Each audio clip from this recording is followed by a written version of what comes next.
Assalamualaikum warahmatullahi wabarakatuh. Bertemu kembali di channel Math Education Official. Apa kabar kalian? Sehat-sehat selalu kan? Dan tetap semangat belajar matematikanya.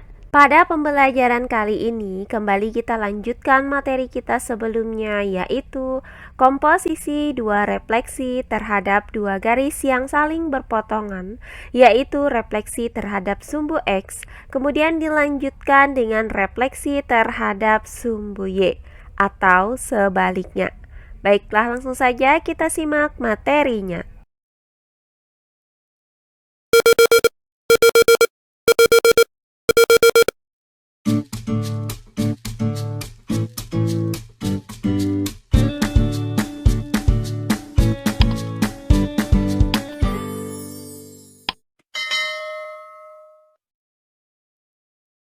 Nah, sebelumnya sudah diuraikan bahwa refleksi titik A dengan koordinat X, Y terhadap sumbu X dan dilanjutkan refleksi terhadap sumbu Y itu dapat dirumuskan dengan titik A dengan koordinat X, Y yang direfleksikan terhadap sumbu X, kemudian dilanjutkan dengan sumbu Y, menghasilkan bayangan A aksen dengan koordinat negatif X, negatif Y.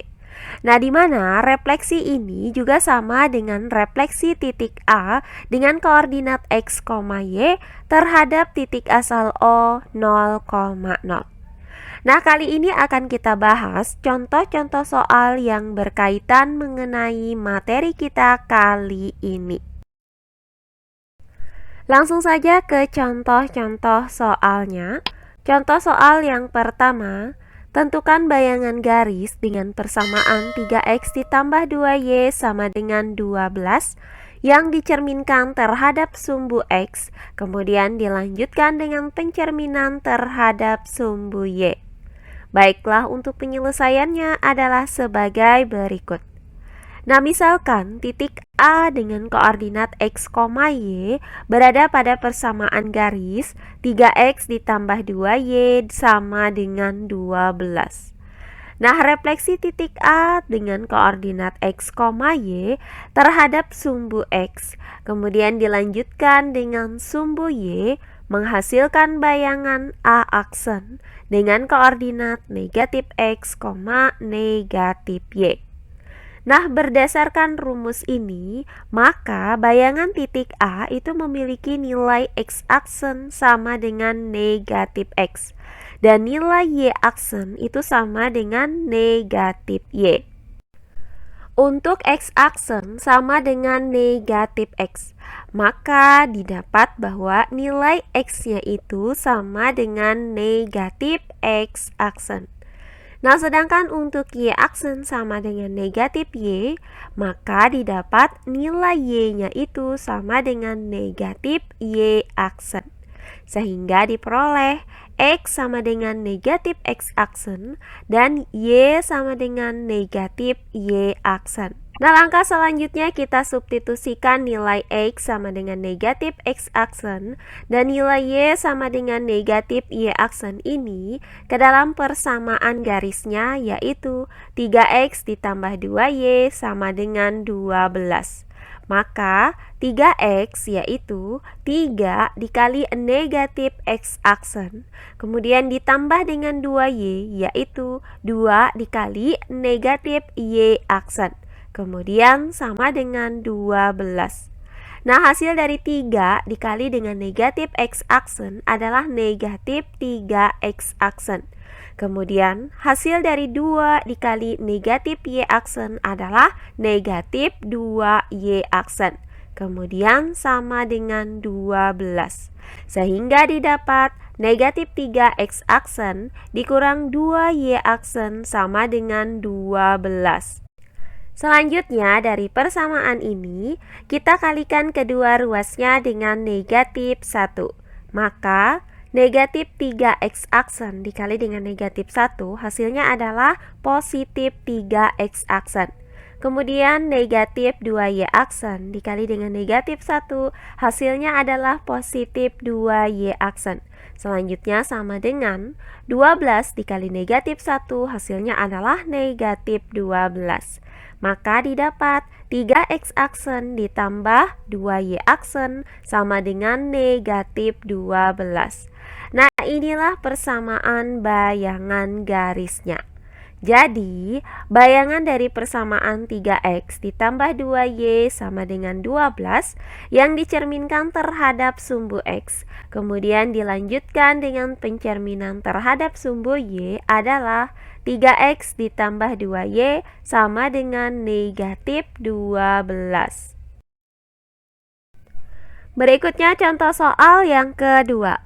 Diketahui lingkaran dengan persamaan x pangkat 2 ditambah y pangkat 2 ditambah 4x dikurang 6y ditambah 30 sama dengan 0. Tentukan bayangan lingkaran tersebut jika dicerminkan terhadap sumbu x, kemudian dilanjutkan terhadap sumbu y.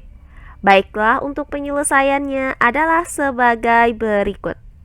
Nah, kita misalkan bahwa titik A dengan koordinat x, y berada pada lingkaran dengan persamaan x pangkat 2 ditambah y pangkat 2 ditambah 4x dikurang 6y ditambah 30 sama dengan 0.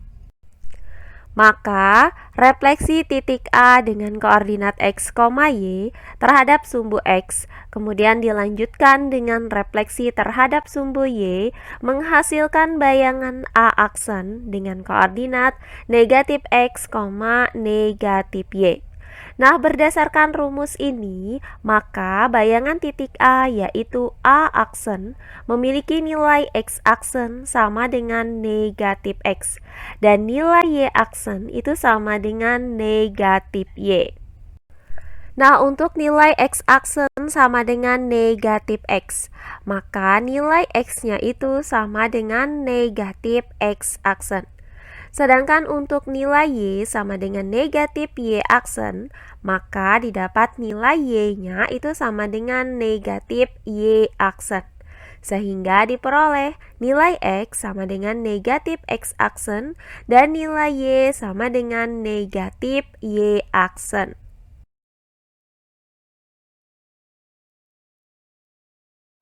Oh iya, sebelum kita lanjut, jangan lupa like, komen, dan subscribe channel YouTube ini dan nyalakan lonceng notifikasinya agar kalian tidak ketinggalan video-video terbaru dari channel ini. Serta jangan lupa share video ini sebanyak-banyaknya ke teman-teman kalian agar kita bisa saling berbagi ilmu. Nah, langkah selanjutnya kita substitusikan nilai x sama dengan negatif x aksen dan nilai y sama dengan negatif y aksen ke dalam persamaan lingkaran, yaitu x pangkat 2 ditambah y pangkat 2 ditambah 4x dikurang 6y ditambah 30 sama dengan 0. Maka x pangkat 2 yaitu negatif x aksen dipangkatkan dengan 2 ditambah dengan y pangkat 2 yaitu negatif y aksen dipangkatkan dengan 2. Kemudian ditambah 4x yaitu 4 dikali negatif x aksen. Kemudian dikurang dengan 6y yaitu dikurang 6 dikali negatif y aksen. Kemudian ditambah 30 sama dengan 0. Nah, hasil dari negatif x aksen dipangkatkan dengan 2 adalah x aksen pangkat 2. Kemudian, hasil dari negatif y aksen dipangkatkan dengan 2 adalah y aksen pangkat 2. Selanjutnya, hasil dari 4 dikali negatif x aksen adalah negatif 4x aksen. Kemudian, hasil dari negatif 6 dikali dengan negatif y aksen adalah positif 6y aksen. Selanjutnya, ditambah 30 sama dengan 0. Sehingga didapat x aksen pangkat 2 ditambah y aksen pangkat 2 dikurang 4x aksen ditambah 6y aksen ditambah 30 sama dengan 0. Nah, inilah persamaan bayangan dari lingkarannya. Jadi, lingkaran dengan persamaan x pangkat 2 ditambah y pangkat 2 ditambah 4X dikurang 6Y ditambah 30 sama dengan 0 yang dicerminkan terhadap sumbu X, kemudian dilanjutkan dengan pencerminan terhadap sumbu Y, menghasilkan bayangan dengan persamaan lingkaran X pangkat 2 ditambah Y pangkat 2 dikurang 4X ditambah 6Y ditambah 30 sama dengan 0. Nah, demikian pembelajaran kita kali ini mengenai komposisi dua refleksi terhadap sumbu X, kemudian dilanjutkan dengan refleksi terhadap sumbu Y. Semoga penjelasan dari saya mudah dimengerti oleh kalian semua. Jika ada yang kurang dipahami, silahkan kalian tulis di kolom komentar. Baiklah, untuk pembelajaran kali ini saya cukupkan sampai di sini. Bertemu kembali di pembelajaran kita berikutnya. Akhir kata saya ucapkan wassalamualaikum warahmatullahi wabarakatuh.